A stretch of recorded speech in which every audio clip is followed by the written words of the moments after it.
कि इतिहास गवाह है, हमने पीठ दिखाना नहीं सीखा। अगर सामंतियों का दिमाग खराब हो तो लाइन खींच के मुकाबला कर ले, अगर औकात ना बता दी तो फिर बताना हम लोग। हम तो सिर्फ संविधान को मानते हैं, वरना हमारे लोगों पे, माताओं बहनों की तो दूर की बात है, अगर हमारे बुजुर्गों की पगड़ी के सामने भी कोई खिलवाड़ करने का काम करेगा तो छठी का दूध याद दिला देंगे। हम तो इसलिए चुप हैं क्योंकि बाबा साहब अंबेडकर, तथागत बुद्ध और सरदार पटेल भी हमें इस देश को एकजुट बना के रखने के काम सिखा के गए। हम बिरसा मुंडा के भी वंशज हैं, हम महाराज सिंह भारती के भी वंशज हैं, और बिरसा मुंडा ने अपने हकों के अधिकारी के लिए एक और रास्ता अख्तियार किया था। मैं तो भारत की सरकार को भी कहता हूं कि इस देश के कमजोर वर्ग को इतना मत सताओ कि वो अपने पैरों पे उठ खड़ा हो। अगर वो अपने पैरों पे उठ खड़ा हुआ तो तुम्हारे इतने से लोगों की राजनीति को कटोरी में बंद करके जो है अपने मकान से भी बहुत दूर फेंक देगा। इसलिए मैं आपसे कह रहा हूं, ये प्रतापगढ़ की धरती है, बड़े पैमाने पे यहां बोला जाता है सामंतियों का गढ़ है। हमारे लोग अपनी ताकत नहीं पहचानते, गढ़ तो सारे हमारे, कोई किसी का गढ़ नहीं है। लोकतंत्र है, ना तलवार ना भाला। अगर राज आता है तो वोट से आता है। मेरी आपसे शिकायत है, जो लोग यहां नौजवान बैठे हैं बाबा साहब की बात करते हैं, आपका छोटा पेड़ है, उस छोटे पेड़ को खाद पानी की जरूरत है, सुरक्षा की जरूरत है। जब इस छोटे पेड़ को खाद पानी सुरक्षा देके आप वृक्ष बनाओगे तभी तो फल और छांव मिलेंगे। आज इस छोटे पेड़ को आपकी जरूरत है कि आप इसके लिए दिन रात मेहनत करें और इन सामंतवादी, पूंजीपतिवादी, मनुवादी सरकारें यहां बैठी है, उनका मुंह तोड़ जवाब देने के लिए तैयार हो जाओ। क्या लगाना चाहते हो यहां? बाबा साहब का बोर्ड, सरदार पटेल साहब का बोर्ड, उनके विचारों पर मतलब चलना।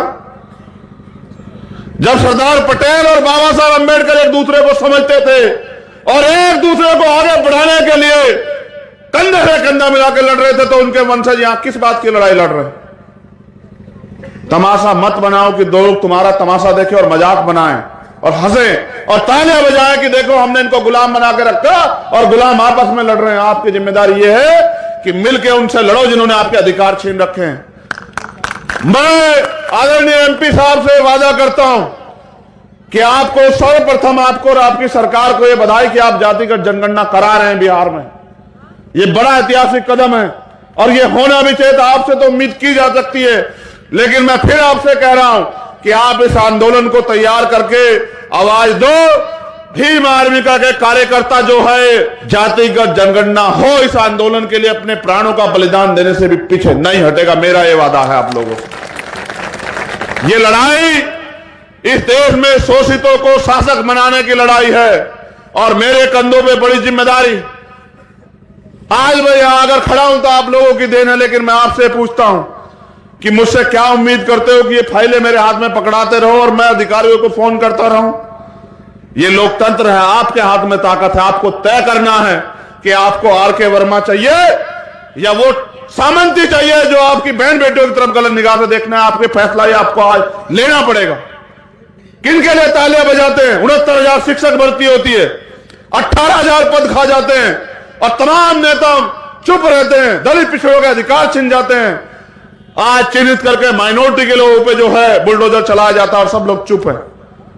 जब तक आप निकम्मे नेताओं का साथ दोगे, जब तक आप जाति देख के साथ दोगे, तब तक मैं गारंटी से देता हूं कि ना बाबा साहब अंबेडकर का सपना पूरा होगा, ना सरदार पटेल का सपना पूरा होगा। और अगर ये दो महापुरुषों को मानने वाले लोग एकजुट हो जाए तो मैं गारंटी देता हूं कि सिर्फ उत्तर प्रदेश का नहीं, भारत का भूगोल बदलेगा। मैं प्रयास करूंगा कि 2024 में संभव हो। मैं फिर एमपी साहब से कहता हूं कि कहिए, करें ऐलान, बिहार के आदरणीय मुख्यमंत्री, हम देंगे सामंतशाही सरकार को जवाब और भेजेंगे उनको दिल्ली। वो करें ऐलान, हम सब लोग उनका साथ देने के लिए साथ है। हाथ उठा के बताओ, साथ दोगे या नहीं दोगे बताओ। उनके कार्यों की वजह से लोग उनसे बहुत प्यार करते हैं, मैं भी उनका दिल से सम्मान करता हूं। वो गलत पाले में थे तो उनसे विरोध भी दर्ज कराता, ये लोकतंत्र है। लेकिन मैं आपसे उम्मीद करता हूं, प्रतापगढ़ के लोगों, अगर वास्तविकता में इस लड़ाई को लड़ना, सरदार सेना के लोगों, भीम आर्मी के लोगों, अगर इस लड़ाई को लड़ना है तो एक दूसरे के हाथ पकड़ो, टांग मत पकड़ो। आपकी एकता ही हमें ताकतवर बना सकती है, वरना फिर एक मरेगा दूसरा तमाशा देगा, फिर दूसरा मरेगा तीसरा तमाशा देगा, ये खेल चलता रहेगा। आज बेरोजगारी, महंगाई, भ्रष्टाचार, तमाम सब चीजें जो है चल रही हैं, क्योंकि सब सत्ता के बदौलत है। आपके आने वाली पीढ़ियों का इस देश में क्या होगा? संविधान की रक्षा की बात करते हो, संविधान की रक्षा संसद से होगी, और ये मौका 2024 में आपके पास आ रहा है, और आपको तय करना है कि आपको आर.एस. पटेल चाहिए या पटेल के नाम पर जो ठेंगा दिखाने वाले लोग हैं वो चाहिए, ये आपको तय करना है। एक तरफ वो लोग हैं जो लड़ना चाहते हैं और एक तरफ वो लोग हैं, देखो मीडिया तो पूरे देश में बहुत सारा, नीरज पटेल को ही क्यों प्यार करते हो बताओ? ये तो यूट्यूब से चलाते हो आप पे, तो टीवी वाला मीडिया, फिर नीरज पटेल को क्यों प्यार करते हो? उसका कारण मात्र एक है कि जो लड़ रहा है उसका साथ दो। और मैं धन्यवाद देता हूं यहां की सरदार सेना की टीम का कि उन्होंने मुझे अवसर दिया।